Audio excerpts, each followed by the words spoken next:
Yeah, well, you're plugged in, basically. I mean, you can think, I mean, and that's one of the key things that I try to get across, that we're giving you a lot of control over what the stack is doing with the Windows filtering platform, and it will require rethinking the ways that you approach some of these kinds of challenges, because, I mean, it's wide open. I mean, I've heard ideas from, you know, some of our partners on things that they want to do with the Windows filtering platform that we never even would have thought of, right? And there's more of that that you can do, you know, with what we've made available. So it's really, so we have a Windows filtering platform beta program. We have the Windows Vista CDs out there. If you have access to the DDK, you can slap on a debugger and do exactly what I just did and dump out what the extension points are. Look at the SDK, and just start to think about these things. What would you do if you actually had control over the networking stack, and you could do that, maybe not anything you wanted, but if you could extend it in the ways that make sense for securing desktops or, you know, solving customer problems.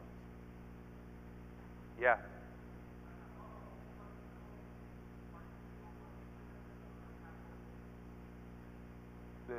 Oh, I see. So that's a policy decision, and the answer is, I'll give you a couple of answers. First of all, that's something that we looked at in Windows Vista with a view to solving the problem a slightly different way. I'll tell you what the design was, but we didn't have time to implement it. The basic issue with both the connection rate limiting and with raw sockets is that we don't want to build a platform that's really easy for someone to take and turn into an attack vector.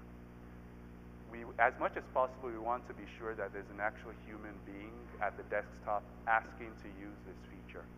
The way that we achieve that, or the way that we planned to achieve that, is to actually tie the use of features like raw sockets and connection rate limiting into the secure attention sequence. So if you know about how user account control works, when an application tries to do something that requires elevated privileges, we switch to the secure desktop, and the user has to say allow or deny. That's the way that we wanted to solve the problem.